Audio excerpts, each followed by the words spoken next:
were shot and wounded by a fellow student Friday at a suburban Denver high school. The presumed shooter was dead, apparently from a self-inflicted gunshot wound, law enforcement officials said. Those law enforcement sources say the teenage gunman was targeting a teacher at the school. That teacher learned of the threat and left the school. He walked through the front doors of his high school with a shotgun, a machete, and homemade bombs, looking for one person to kill. But in just 80 seconds, everything went wrong, and a girl who had nothing to do with it lost everything. On December 13, 2013, just one day before the anniversary of Sandy Hook, tragedy unfolded in a quiet Colorado suburb. Karl Pierson, 18, entered Arapahoe High School carrying a pump-action shotgun and homemade Molotov cocktails. His mission, kill his debate coach. But what happened instead was a brutal, senseless twist of fate. To understand what happened at Arapahoe High School, you have to start with the person who planned it, a name that quickly disappeared from headlines, but whose choices led to tragedy in 80 seconds. Karl Halverson Pierson was 18 years old. He wasn't invisible, and he wasn't an outcast. He was smart, a top student, part of the school's competitive speech and debate team, the kind of kid who argued with passion and sometimes aggression. At first glance, he looked like a high-achieving high school senior. But according to his peers, Karl had a dark side, a kind of quiet anger that simmered just beneath the surface.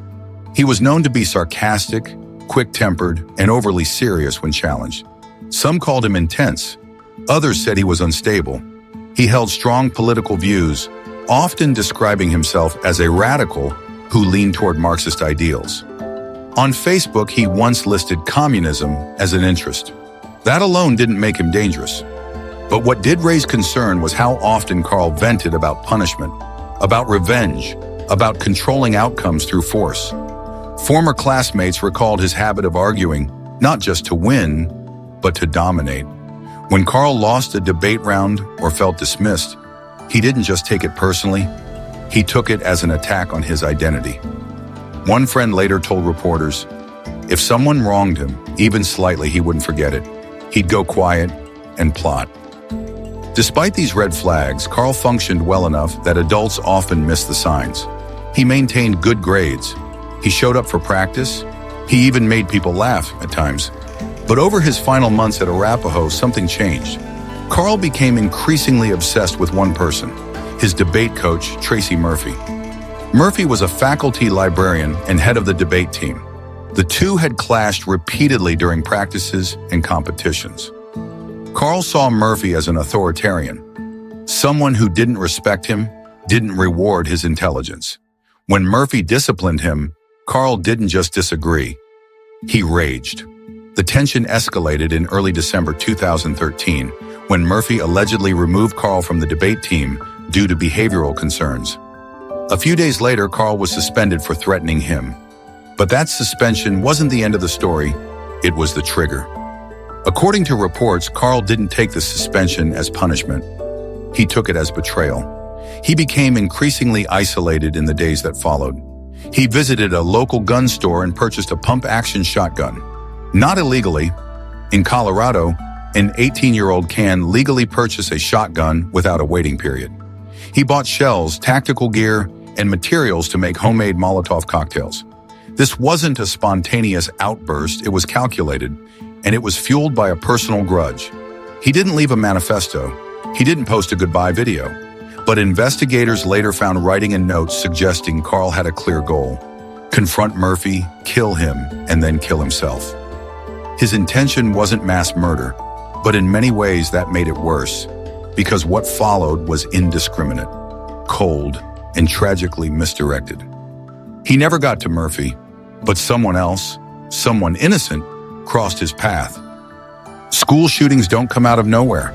They leave trail, subtle warnings, broken policies, moments where intervention could have changed everything. Karl Pierson left those trails, and somehow, no one followed them. Karl Pierson wasn't invisible. He wasn't a stranger to the system. He was known by his classmates, by teachers, by school administrators. And while he may have looked like a normal, if intense, high school senior, He had been setting off quiet alarms for months. Many of his classmates now say the signs were always there. He made threats, jokingly, openly, too often.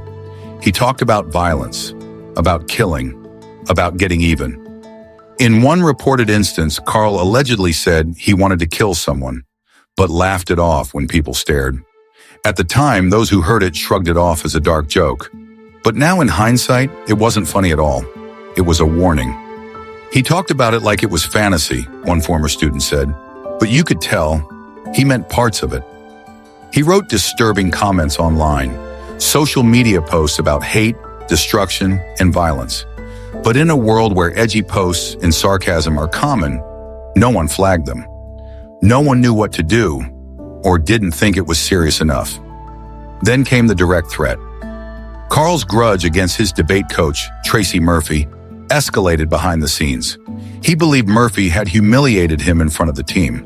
When Karl was told he'd been suspended from the debate team for his aggressive behavior, he snapped. According to school officials, Karl verbally threatened Murphy on school property, loud enough to be overheard. The school acted by suspending him, but that's where it stopped. No police report was filed. No psychologist was brought in. No parental threat conference was documented. And critically, no red flag warning was activated. By Colorado law at the time, Karl hadn't technically broken a criminal law by making a threat unless it was specific and imminent. But this was more than just an angry outburst. It was targeted, emotional, and public, and no one told the authorities. Just 3 days after his suspension, Karl legally purchased a shotgun. In most states, including Colorado at the time, 18-year-olds could buy a shotgun without a background check beyond a standard ID. There was no cross-checking with his school discipline record, because the school had never escalated it. The warning signs were there: behavioral red flags, threats, obsession, social isolation, sudden behavioral change. But they were ignored, misread, or filed away quietly. Karl was allowed to return to school with no mandatory follow-up. No threat assessment was performed. No alert was sent to Murphy. Nothing was shared with law enforcement. And so, when he walked into Arapahoe High School on December 13, 2013, he did so fully armed, unchecked, and entirely expected to find his target unaware. He was suspended, and 3 days later, he was in the hallway with a shotgun. How did nobody stop this? The system wasn't asleep.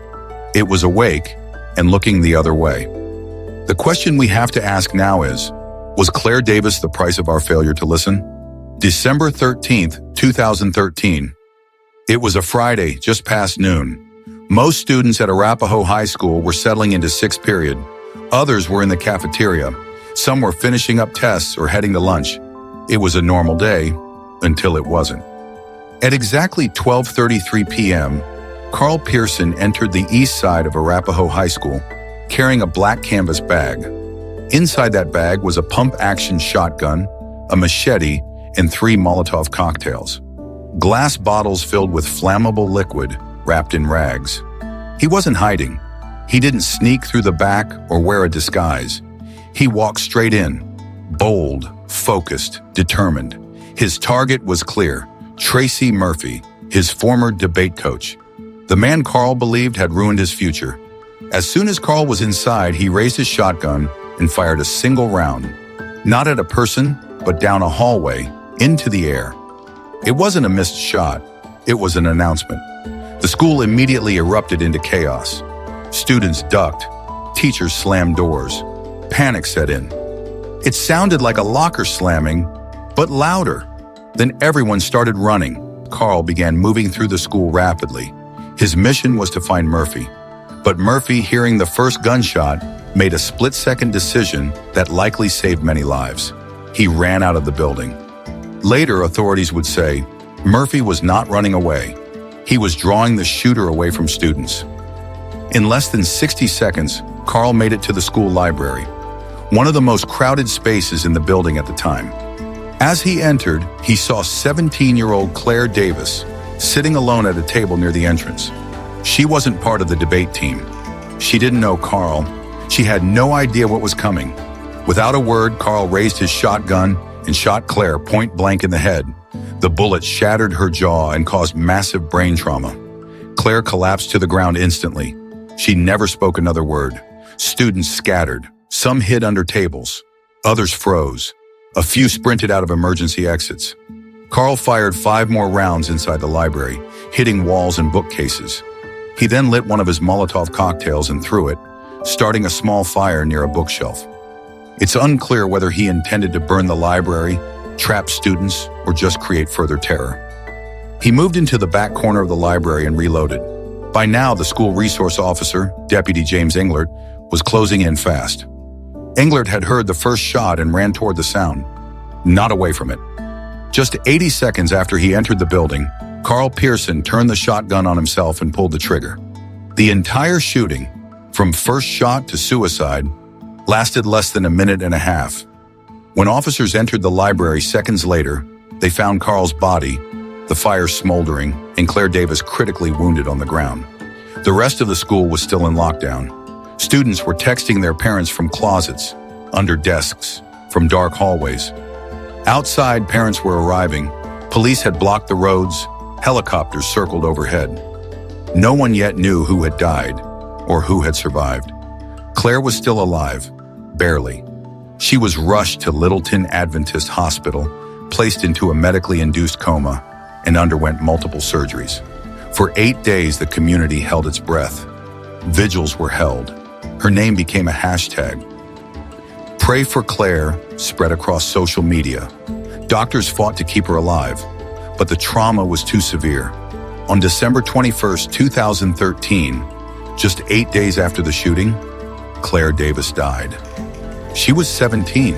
She loved horses. She wanted to be a veterinarian, and she died in a school library for no reason. She wasn't the target. She wasn't part of the plan. She was just there. Lindsay Sablon is still out on the scene since we got word of this shooting. Lindsay, bring us up to date from where you are. All the children are going to be brought to the... We have actually walked from where the school was to Shepherd of the Hills Church, and that is where all of the students and the parents are going to meet each other and they can find each other. I'm just now talking with Courtney, who is here. And first of all, Courtney, we're so glad you're safe. Can you please walk me through what you saw? We were just sitting downstairs in yoga class, and all of a sudden we heard this bang, bang really fast, and then this girl came running down the stairs screaming, help me, there's a shooter, and she just had blood all over her shirt, and then our teacher just put all of us in the closet, and like we didn't hear anything else about that, and then we just heard somebody try to come in our classroom, and we just heard screaming and yelling, and it was terrible.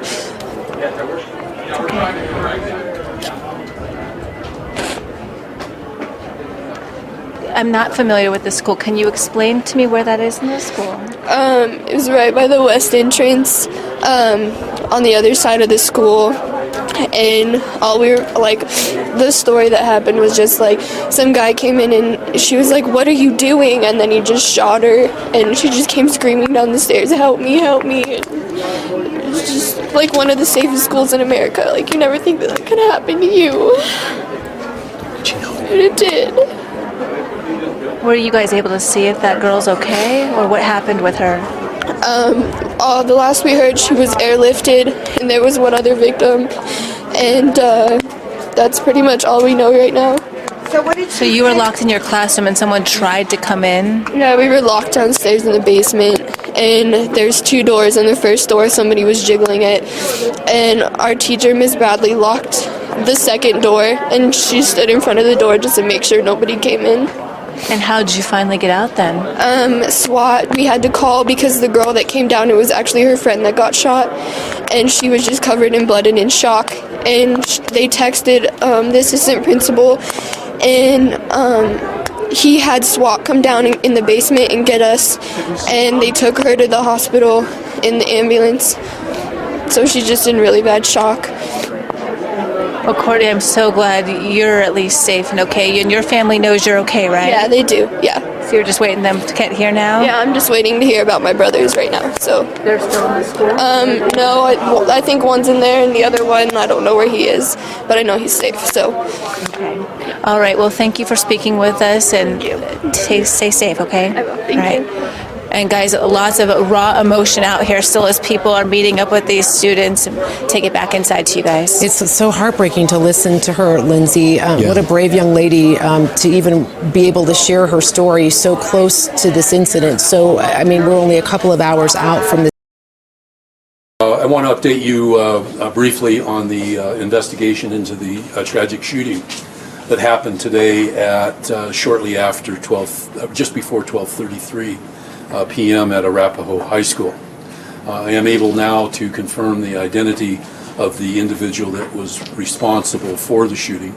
The shooter, and again, the shooter is deceased, and we firmly believe that he is deceased as a result of a self-inflicted gunshot wound. The shooter is identified now as Karl Halverson, Halverson, Pierson, Pierson, age 18. Pierson was a student at Arapahoe High School and was not under any suspension today. He attended school as a student of Arapahoe High School today. I also have some information about what we've identified through the day as the second victim. The individual is a young lady. Initially, we believed, and she believed, and paramedics believed that she was the victim of a minor gunshot wound. After being treated at a local medical facility, it was found that she was not wounded in any way, shape, or form. What appeared to be injuries on the young lady was blood from the initial victim. I don't have any additional updates on the initial victim, other than to remind you that she is a 15-year-old female.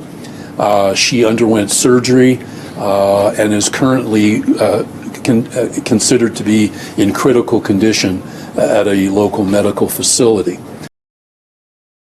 Developments tonight, the father of the Arapahoe High School shooter breaking his silence, speaking to our partners at the Denver Post about his son's journal, the shooting, and what he tried to do to help his son. Jacqueline Allen is live here to break down the emotional interview. Jacqueline?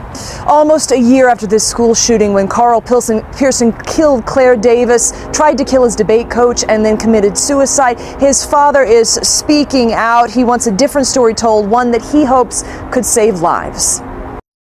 All sorts of people reached out, but no one was going to reach him. Speaking publicly for the first time to the Denver Post, the father of the Arapahoe school shooter breaks his silence for a reason. The biggest message I would have about Karl's journal is, if anyone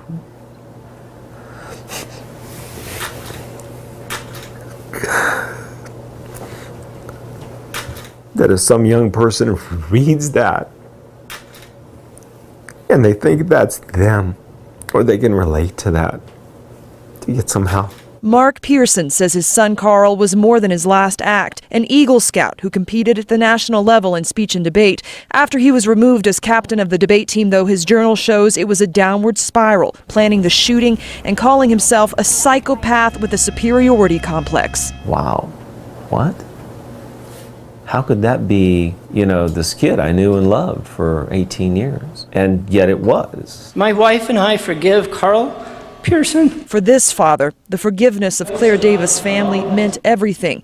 Still, it's a burden he will always bear. Time heals, but, not all the way. I guess people will always criticize us that we could have done more or should have done more, but I feel, given the reasonableness of it, we did the best that we could, and I hope people try and understand that. And Pierson said that they were taking their son to a psychiatrist, trying to get him help, but he was misleading them all. He also says if this convinces one person to seek help, then maybe there will be some small shred of good that comes from this tragedy. You can see more of his interview on our partners, thedenverpost.com. Reporting live, Jacqueline Allen, 7 News.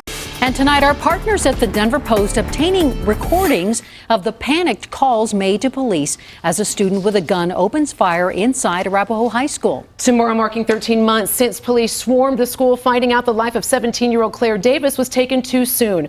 Marshall Zellinger getting some of those calls from the Post, and Marshall, many of them coming from inside the building. Teresa, I listened to an hour and 7 minutes of 911 recordings. It includes a teacher whispering in a classroom, multiple students identifying the suspect by name, and finding out the shooter's mother was in Minnesota when she found out her home was about to be searched. We have a person calling claiming to be the mother of your shooter in your school shooting today. That phone call is from a Bloomington, Minnesota dispatcher, 900 miles away from Arapahoe High School.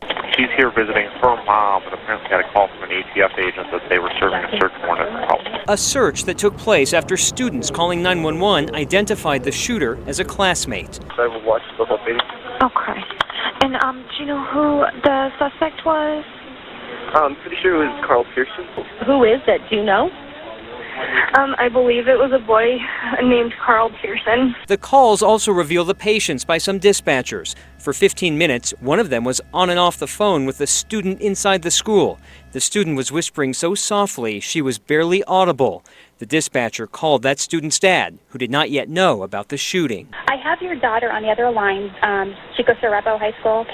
Yes. Okay, there was, I have her on the phone. I've been talking to her. There was a school shooting, and she just wanted me to let you know that she's okay.